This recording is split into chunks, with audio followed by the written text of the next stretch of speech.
সামরা ইবনে জুনদুব রাদিয়াল্লাহু তাআলা আনহু বলেন, আল্লাহর নবী ফজরের সালাত আদায় করে আমার দিকে মুখ করে বসতেন। তিনি বলতেন, তোমরা কি স্বপ্ন দেখেছো? আমাদের যদি কেউ কিছু দেখতো তাহলে স্বপ্নের কথা বলে দিত, এই তাবির, এই তাবির, এই তাবির। একদিন তিনি বললেন, শোনো, তোমরা কি আজকে গত রাতে স্বপ্নে কিছু দেখেছো? আমরা বললাম, জি না, দেখিনি। তখন আল্লাহ রাসূল বলছেন, ইন্নী রাআইতু আল-লাইলাতা রাজুলাইনে, আমি দুইজন লোককে স্বপ্নে দেখলাম। ফা খাজা বেয়াদাইয়া, ফা খাজানি বেয়াদাইয়া, তারা দুইজন আমার হাত ধরে নিল, দুই হাত ধরে আমাকে টেনে নিয়ে যাচ্ছেন। যেতে যেতে দেখলাম একটা লোক এভাবে বসে আছে, একটা লোক দাঁড়িয়ে আছে, তার হাতে একটা লোহার বাঁকা লাঠি আছে, মুখের ডান দিক দিয়ে এভাবে ঢুকে দিচ্ছে, চিড়ে ফেড়ে পিছন দিকে নিয়ে যাচ্ছে, আবার লাঠিটা বের করে বাম দিকে লাগাচ্ছে, পিছন দিকে নিয়ে যাচ্ছে। যেতে না যেতেই ডান দিক ঠিক হয়ে গেছে, আবার ঘুরিয়ে নিয়ে এসে ডান দিকে লাগালো। আমি বললাম, একই দৃশ্য? তারা দুইজন বললেন, ইনতালেক, চলতে থাকেন। ফান তালাক না কিছু না বলে চলতে থাকলাম। যেতে যেতে দেখি একটা লোক চিতে এসে আছে, পাশে একটা লোক আছে, তার একটা পাথর আছে, তার পাথর দিয়ে মাথার উপরে মারছে, মাথা ভেঙে একবারে চৌচির হয়ে যাচ্ছে, পাথরটা ছিটকে দূরে চলে যাচ্ছে। লোকটা পাথর আনতে যাচ্ছে, আনতে না আনতে দেখে মাথা ঠিক হয়ে গেছে, আবার মারছে, আবার পাথর চলে যাচ্ছে। আমি বললাম, একই দৃশ্য? তারা দুইজন বললেন, ইনতালেক, চলতে থাকেন। কিছু না বলে চলতে থাকলাম। চলতে চলতে দেখলাম একটা গর্ত, চুলার মতো, ভিতরে আগুন আছে, ধাঁধা ধাঁধা ধাঁধা করে আগুন জ্বলছে। দেখি পুরুষ এবং নারী উলঙ্গ হয়ে জ্বলছে। আগুনটা যখন জোরে জ্বলে উঠছে, ধাঁধা ধাঁধা করে উপরে চলে যাচ্ছে। আগুনটা যখন একটু নিচু হচ্ছে, তখন নিচের দিকে চলে আসছে। যখন জোরে জ্বলছে, মনে হচ্ছে বের হয়ে যাবে, আবার কমলে নিচের দিকে চলে যায়। দেখি পুরুষ এবং নারী উলঙ্গ হয়ে জমা ধরে আছে। আমি বললাম, একই দৃশ্য? ইন্না লিল্লাহ, একই দৃশ্য? তারা দুজন বললেন, চলতে থাকেন। আমি কিছু বললাম না, চলতে থাকলাম। যেতে যেতে দেখি একটা নদী, নদীতে রক্ত, রক্ত আর রক্ত, কোনো পানি নেই। রক্তের মধ্যে একটা লোক আছে, পাশে একটা লোক আছে। যে লোকটা মধ্যে আছে সে নদী থেকে উঠার চেষ্টা করছে, করছে, পাশ থেকে পাথর একবারে তার মুখের উপরে মারছে, তার মুখকে ভেঙে চৌচির করে দিচ্ছে, ছিটকে নদীর মাঝে চলে যাচ্ছে। আমি বললাম, এই কি দৃশ্য? তারা দুজন বললেন, চলতে থাকেন। আমি আর কিছু না বলে চলতে থাকলাম। আস্তে আস্তে চলে আসলাম, দেখি একটা অনেক বড় বাগান, দেখি একটা বিশাল গাছ, সেই গাছের পাশে একজন বৃদ্ধ মানুষ বসে আছেন। দেখি তার সামনে কতগুলি ছেলে আছে। দেখি পাশে একটা লোক, তার সামনে আগুন আছে, সে আগুনকে এইভাবে উত্তেজিত করছে। দৃশ্য দেখলাম। তারা দুজন আমাকে গাছের উপরে নিয়ে চলে গেলেন, একটা ঘরে ঢোকালেন। আল্লাহুস সামাদ, এত সুন্দর ঘর আমি জীবনে কোনোদিন দেখিনি।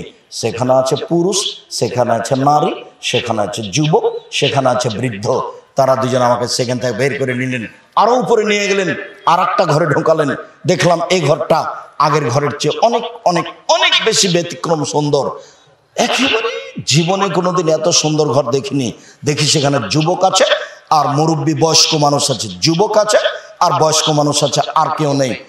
তখন আমি তাদের দুইজনকে বললাম, যা কিছু দেখলাম আমাকে বলে দেন, কি দেখলাম?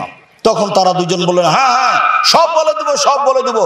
ও যে এক নম্বরে দেখলেন, যার মুখের ভিতরে লোহার লাঠি ঢুকিয়ে মুখ চেরে ফেলা হচ্ছে, ওটা হলো মিথ্যা কথা বলতো। সেই জন্য এটা হচ্ছে, যারা মিথ্যা কথা বলবে তাদের বিচারের পূর্বেই, জাহান্নামে যাওয়ার পূর্বে এরকম অবস্থা হতে থাকবে। আর পরে যে আপনি একটা লোক দেখলেন এইভাবে চিথে শুয়ে আছে, পাথর দিয়ে তার মাথা ভেঙে চৌচির করা হচ্ছে, উনি হচ্ছেন মাওলানা মানুষ। নেন এবার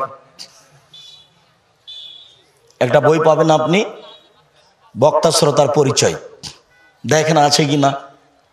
তারপরে কে বড় লাভবান, কে বড় ক্ষতিগ্রস্ত, কে বড় ক্ষতিগ্রস্ত বই থাকতে পারে মাওলানা সাহেবের অবস্থায়। কেন? মাওলানা সাহেব কোরআন হাদিস অনুযায়ী রাতে আমল করেননি, দিনে আমল করেননি, রাতে ইবাদত করেননি, এমনিতে দিন কাটিয়েছে। তারপরে যে আপনি দেখলেন গর্তের মধ্যে পুরুষ এবং নারী উলঙ্গ হয়ে আছে, জমা ধরে আছে, আগুনে জ্বলছে, ওরা হচ্ছে ব্যভিচারী। নাউজুবিল্লাহ মিন যালিক। আস্তাগফিরুল্লাহ ওয়া আতুবু ইলাইহি, আস্তাগফিরুল্লাহ ওয়া আতুবু ইলাইহি। এই ছেলে, জীবনে কোনোদিন তুমি কারোর সাথে কোনো মেয়ের সাথে আর কথা বলবে না, ওই নাম্বার চিরদিনের জন্য ভুলে যাও। এই মেয়ে, তোমাকে বলছি, বোকা মেয়ে, তুমি বুঝো তুমি কয়জনের সাথে জেনা করেছো? তুমি যার সাথে জেনা করছো ওর সাথে আরো শত নারীর জেনা আছে। ওটা আল্লাহর নবী বলছে। নিজেকে ধ্বংস করেছো, তওবা করো, আস্তাগফিরুল্লাহ ওয়া আতুবু ইলাইহি বলো, ফিরে আসো। জিন্দেগিতে কোনোদিন যুবকের নাম্বার যেন তোমার মোবাইলে না থাকে। তোমাকেও সতর্ক সাবধান করছি। ধাতা ধাতা ধাতা করে উপরে চলে যাচ্ছে, আবার নিচে নেমে যাচ্ছে, উলঙ্গ অবস্থায় হচ্ছে ব্যভিচার নেই। আর ওই যে দেখলেন রক্তের নদীতে একটা লোক পড়ে আছে, ও হচ্ছে আকুলুর এবং হলো সুদখোর। এই কথাটা বলার জন্য লম্বা হাদিস বলছি, আর অনুবাদ ছেড়ে ছেড়ে বলছি, মানে অনেক সময় লেগে যাবে হাদিস অনুবাদ করতে। তো যে রক্তের নদীতে পড়ে আছে একে, যে রক্তের নদীতে পড়ে আছে একে, এই হলো সুদখোর। তাহলে 1 টাকা সুদ খেলে 36 বার জেনা করে যত পাপ হবে, তার চেয়ে বেশি পাপ হবে 1 টাকা সুদে। সুদের পাপের 17টা ভাগ আছে, তার সবচেয়ে ছোট ভাগ হলো মার সাথে জেনা করলে যেমন পাপ হয়। যেই সুদ খাবে তাকে রক্তের নদীতে ফেলে দিয়ে শাস্তি দেওয়া হবে।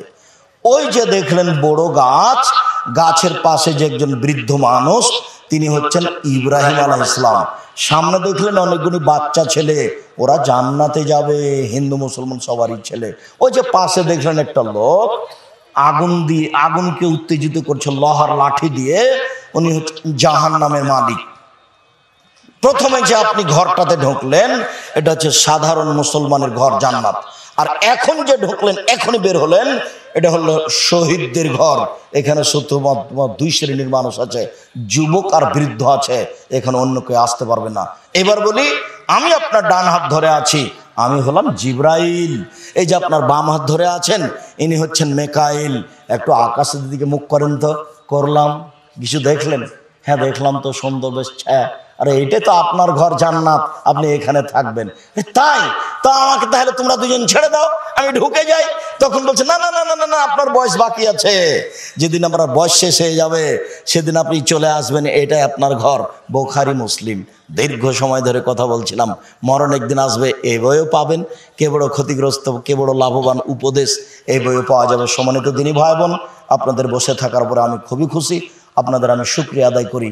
আমি আপনাদের অনেক কাছের মানুষ, আমি আপনাদেরকে অন্তর থেকে ভালোবাসি, আমি আপনাদের কল্যাণ কামনা করি। আপনারা আমার দিনী ভাই, আপনারা আমার দিনী বোন, আপনাদেরকে আমি আমার জীবনের মতোই ভালোবাসি। সম্মানিত দিনী ভাই বোন, আপনারা বই পুস্তকগুলি সংগ্রহ করবেন, বক্তব্য মেনে চলার চেষ্টা করবেন। আর 22-23 ডিসেম্বর জামিয়া সালাফিয়া রাজশাহীতে উপস্থিত হবেন। আর সেদিন আপনাদের যেটা উত্তরবঙ্গের, সেদিন কোন দিন বলেন তো দেখি? 3রা ফেব্রুয়ারি, ফেব্রুয়ারির 3 তারিখ আপনাদেরটা উপস্থিত থাকবেন।